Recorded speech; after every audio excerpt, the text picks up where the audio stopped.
Olá pessoas, tudo bem com vocês? Estou muito feliz de estar aqui mais um dia para a gente conversar sobre um papo bem cabeça. E hoje eu vou fazer esse vídeo aqui da bike para completar o treino do dia, que eu só fiz um pouquinho lá na musculação, um exercício.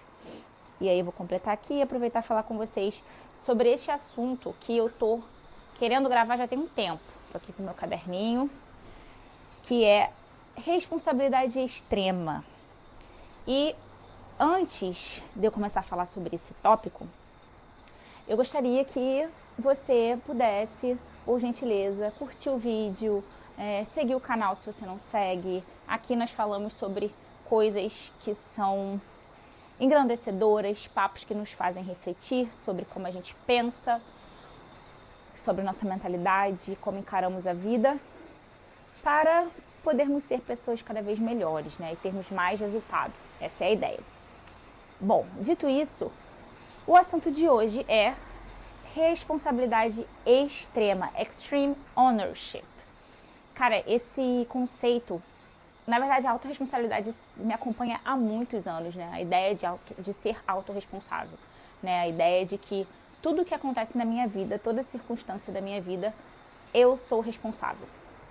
Eu posso não ter culpa, mas eu sou responsável. E isso me dá total controle para agir na minha vida. Agora, responsabilidade extrema, eu li esse conceito num livro do Jocko Willink. Se não me engano, esse é o nome dele. Agora eu deveria ter confirmado antes de gravar o vídeo. Mas enfim, ele é um ex-Navy SEAL.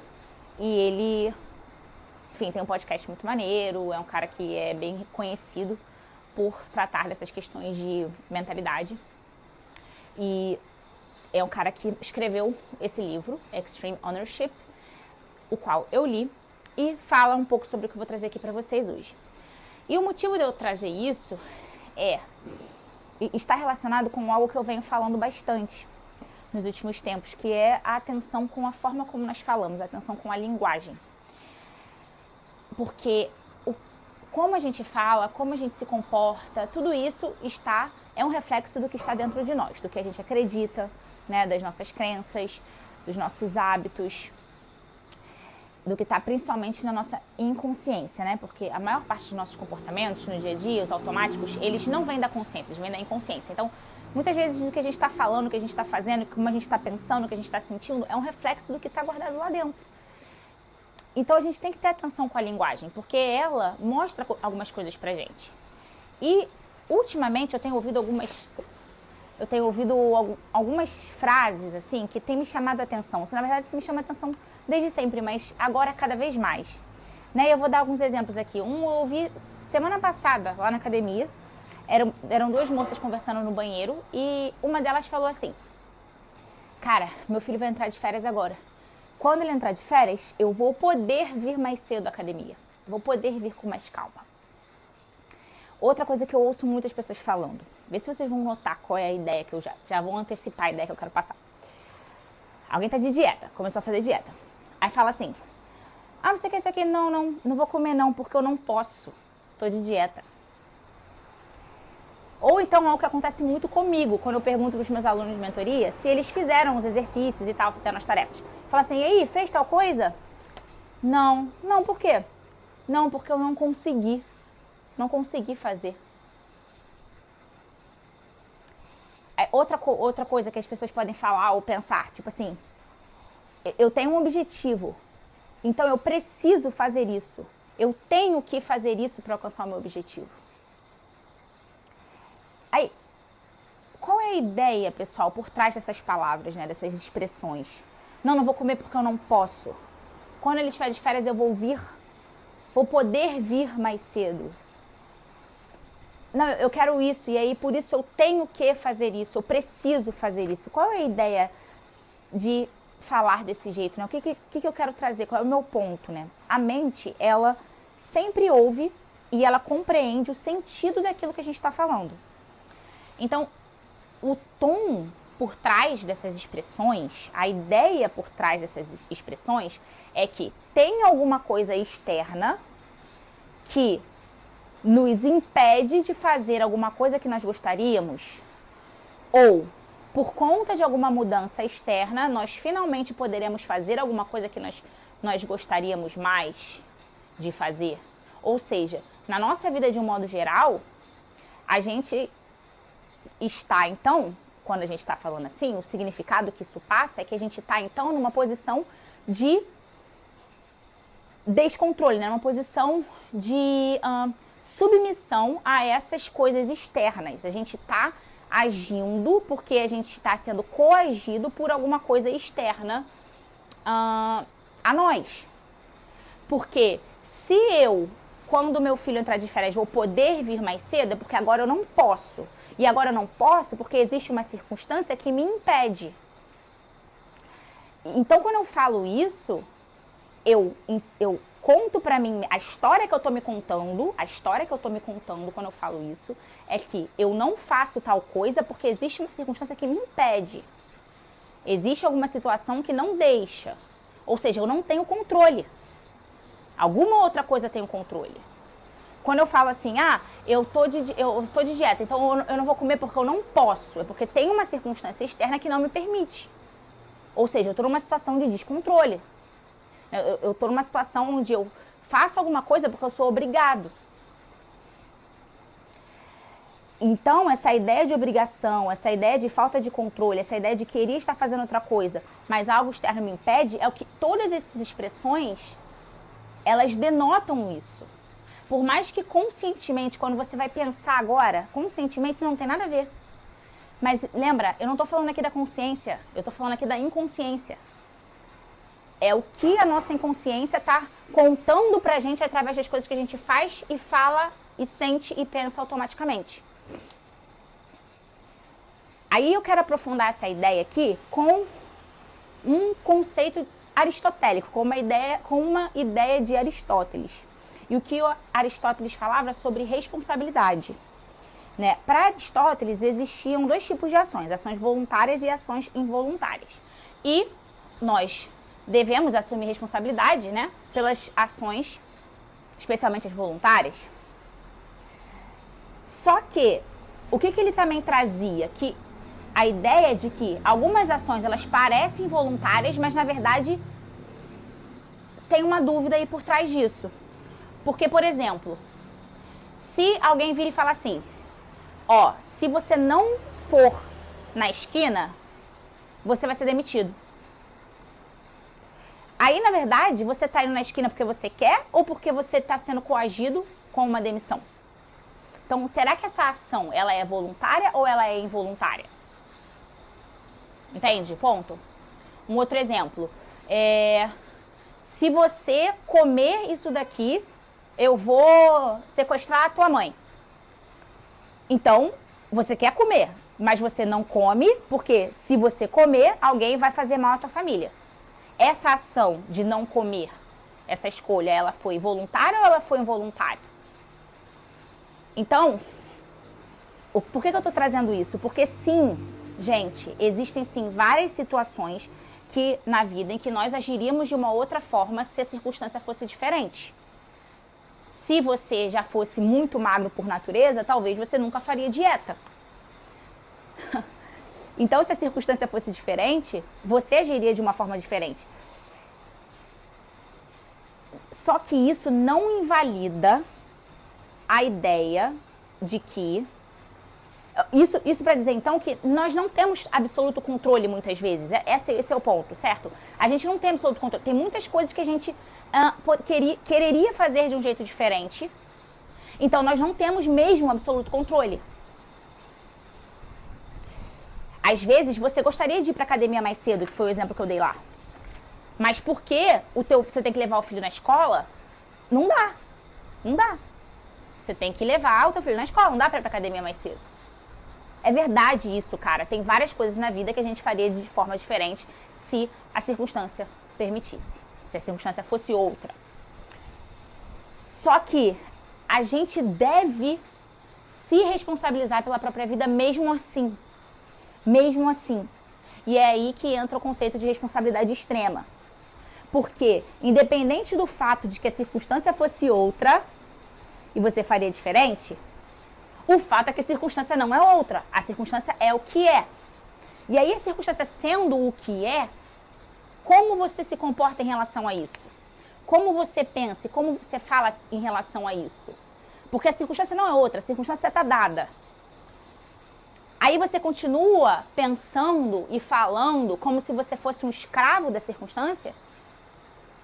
Considerando que a circunstância é dada, considerando que você não consegue ir para a academia mais cedo, que você vai ter que fazer uma alimentação melhor, você vai continuar falando e pensando como se você fosse um escravo da circunstância?